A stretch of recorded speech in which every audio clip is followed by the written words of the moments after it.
مجھے تو یہ علم نہیں ہے کہ کیسے وہ میری بلڈنگ کے اندر داخل ہوئی، مجھے کچھ خبر نہیں ہے۔ میرے بارے میں ساری معلومات اس نے کدھر سے لی ہے مجھے بالکل بھی خبر نہیں بھیا۔ میں نے اس کو اپنے ڈپارٹمنٹ میں ضرور دیکھا ہے مگر کبھی بھی تفصیلی بات چیت نہیں ہوئی۔ اس لڑکی سے پہلے ایک اور لڑکی نے چند روز قبل میرے ساتھ رابطہ کیا تھا۔ کیا کہہ رہی تھی وہ والی لڑکی؟ اور موسیٰ تم نے مجھے کیوں نہیں بتایا؟ بھیا میں اپنے امتحانات کی تیاری میں نہایت مشغول تھا، میرے دماغ سے ہی نکل گیا۔ دوسری لڑکی کیا کہہ رہی تھی جو یونیورسٹی میں ملی تھی؟ بھیا اس نے بولا تھا کہ میں وردہ کو چھوڑ دوں اور اس کی چھوٹی بہن سے شادی کر لوں۔ کیا؟ سرمد کا لہجہ نہ چاہتے ہوئے بھی تلخ ہو گیا۔ اتنی بڑی بات ہوئی اور تم نے مجھے بتایا تک نہیں ہے، اور اس بات کو بھولے بیٹھے ہو۔ موسیٰ یار بڑے ہو جاؤ، دنیا بہت مصائب میں مبتلا کرتی ہے یار، اپنی آنکھیں اور کان کھول کر زندگی کے اصولوں پر کاربند ہونا پڑتا ہے۔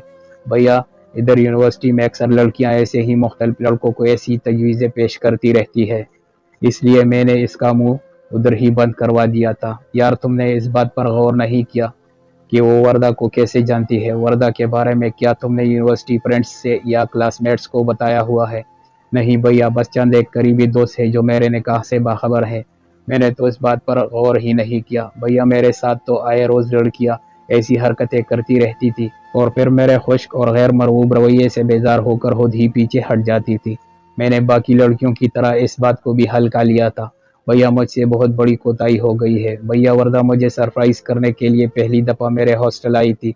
بھیا میں نے اس کو ہر طرح کی تسلی دینے کی کوشش کی مگر وہ میری کسی بات کو سننے کے لیے تیار نہیں تھی، بس طلاق کی تکرار کیے جا رہی تھی۔ کیا تم ایسا کرو گے موسیٰ؟ نہیں بھیا، سوال ہی پیدا نہیں ہوتا ہے۔ تو پھر یہ مکروہ لفظ اپنے منہ سے نہ ہی نکالو تو بہتر ہے۔ بھیا مجھے لگتا ہے وردہ نے مجھے اپنے فون سے بلاک کر دیا ہے، مجھے نہیں پتا میرے ہاسٹل سے نکل کر وہ کہاں گئی۔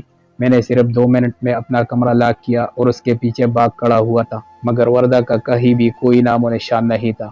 چلو یار تم پریشان نہ ہو، مجھے خود انکل کو اپنے اعتماد میں لینا ہوگا اور پھر بعد میں تم خود بھی بات کر کے ساری صورتحال بتا دینا۔ اور ہاں، تمہاری بھابھی بتا رہی تھی کہ وردہ تمہارے لیے بہت خاص قسم کے تحائف خرید کر لائی تھی۔ اس نے خریداری کے بعد تمہاری بھابھی کو تمام اشیاء کی تصویریں بھیجی تھی۔ سنتے ساتھ ہی موسیٰ کے دل میں ٹھیس اٹھی۔ بھیا میرے لیے تو اس کا میرے ہاسٹل آنا ہی کافی تھا۔ بھیا پلیز کچھ کریں، آپ تو جانتے ہیں میں وردہ کے علاوہ کسی اور عورت کا تصور بھی نہیں کر سکتا ہوں۔ چل یار پریشان نہ ہو، اپنا سارا سامان باندھ اور گھر واپسی کی تیاری کر، باقی میں خود سنبھال لوں گا۔ بھیا پلیز یاد سے ابھی انکل کو کال کرے اور ساری صورتحال سے آگاہ کر دے پلیز۔ مجھے ایسے لگتا ہے وردہ اب کبھی بھی مجھ سے راضی نہیں ہوگی۔ بھیا وہ بہت رو رہی تھی اور اس کی آنکھوں میں میرے لیے شدید نفرت کے سوا کچھ بھی نہیں تھا۔ مایوسی کی باتیں نہ کر یار، مجھ سے تیرا یہ غم برداشت نہیں ہو پا رہا ہے، بس گھر واپس آنے کی پوری کوشش کر۔ جی بھیا میں 2 دنوں تک سب سمیٹ لوں گا۔ جمال مرزا ساری صورتحال سننے کے بعد کافی پریشان دکھائی دے رہے تھے۔ کچھ دیر سوچنے کے بعد گویا ہوئے، یار سرمد وردہ نے ابھی تک میرے ساتھ اس معاملے پر کسی قسم کی کوئی بات نہیں کی ہے، وہ سیدھی موسیٰ کے ہاسٹل سے اپنی پھپھو کے ہاں چلی گئی تھی۔ میری اکیلی بہن نے ہو سکتا ہے اسے اپنے پرانے قصے کہانیوں میں لگا لیا ہو اور وہ وقتی طور پر بہل گئی ہو، اور بہتری اسی میں ہے کہ میں بھی اس بات کو نہ اچالوں، کیونکہ اگر میں نے اسے کوریدنے کی کوشش کی تو شاید وہ اپنے اس جذباتی فیصلے پر عمل پیرا ہونے کی ضد کرے۔ موسیٰ سے بھی میری اس مسئلے پر تفصیلی بات چیت ہو چکی ہے، مجھے موسیٰ پر پورا اعتماد ہے، وہ ایسے گری ہوئی حرکت نہیں کر سکتا۔ موسیٰ نے مجھے ہر قسم کی تسلی دے دی ہے۔ تو پھر انکل اب آگے کیا کرنا چاہیے؟ وردہ نے تو موسیٰ سے طلاق کا مطالبہ کیا تھا، جبکہ موسیٰ آخری سانس تک کی مکروہ پہل نہیں کرنا چاہتا ہے۔ انکل موسیٰ آپ کی بیٹی وردہ کو سچے دل سے چاہتا ہے، وہ بازاری ذہن رکھنے والا لڑکا نہیں ہے، وہ میرے ہاتھوں میں پل کر جوان ہوا ہے، موسیٰ کی گارنٹی میں دینے کو تیار ہوں۔ انکل جو مرضی ہو جائے، موسیٰ میرے ساتھ کبھی بھی جھوٹ نہیں بولتا ہے۔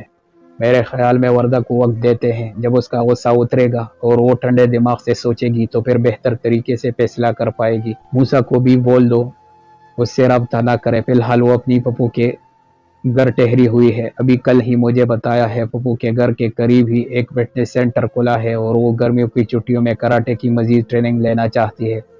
سرمد تم تو جانتے ہو شروع سے ہی اسے کھیلوں اور فٹنس کا کتنا شوق ہے، میرے خیال میں بہتر ہے کہ وہ اس طرف بہل جائے۔ اگر اس نے مجھے اپنا فیصلہ سنا دیا تو پھر میں مجبور ہو جاؤں گا، میں کبھی بھی وردہ کے ساتھ زبردستی نہیں کر سکتا۔ اس معاملے کو ہوا دینے کے بجائے دبا دیتے ہیں، اور جب دونوں ایک دوسرے سے کچھ عرصہ دور ہوں گے تو شاید وردہ موسیٰ سے خود ہی رابطہ کر لے۔ کیا خیال ہے سرمد؟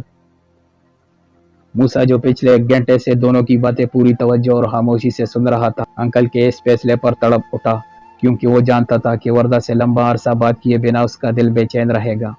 بہرحال بڑوں کے فیصلے کے سامنے ہتھیار ڈال دیے۔ موسیٰ بیٹا، جی انکل، گھبرانے کی بالکل بھی ضرورت نہیں ہے، وردہ آپ کی ہے اور رہے گی۔ میرا یہ آپ سے وعدہ ہے، جب تک میں زندہ ہوں اس رشتے پر آنچ نہیں آنے دوں گا۔ موجودہ حالات کو مد نظر رکھتے ہوئے مجھے یہ فیصلہ کرنا پڑ رہا ہے، وگرنہ میرے اختیار میں ہوتا تو میں وردہ کو رخصت کر کے آپ کے ساتھ ہی پاکستان بھیجتا۔ موسیٰ نے